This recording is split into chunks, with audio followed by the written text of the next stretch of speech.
రాష్ట్రంలో పలువురు ఐఏఎస్ అధికారులను బదిలీ చేసింది ప్రభుత్వం. ఉన్నతాధికారులను ట్రాన్స్ఫర్ చేస్తూ ఉత్తర్వులు జారీ చేసింది. ప్రభుత్వ సలహాదారుగా సీనియర్ అధికారి ఎన్వీఎస్ రెడ్డిని నియమిస్తూ జీవో రిలీజ్ చేసింది. 2 ఏళ్ల పాటు ప్రభుత్వ సలహాదారుగా కొనసాగనున్నారు ఎన్వీఎస్ రెడ్డి.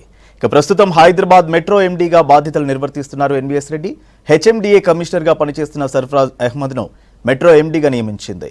అలాగే హెచ్ఎండిఏ జాయింట్ సెక్రటరీగా పనిచేస్తున్న కోట శ్రీవాత్సవను జనరల్ సెక్రటరీగా ప్రమోట్ చేసింది.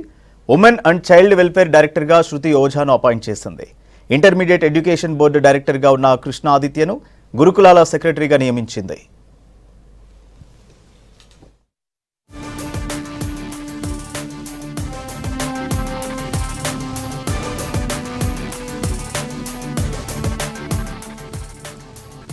నాన్ క్యాడర్ అధికారులను కూడా ట్రాన్స్ఫర్ చేసింది సర్కార్.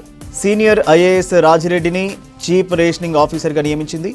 ఆదిలాబాద్ జెడ్పీ సీఈఓగా పనిచేసిన జితేందర్ రెడ్డిని ఆయిల్ ఫెడ్ ఎండీగా నియమిస్తూ ఉత్తర్వులు ఇచ్చింది.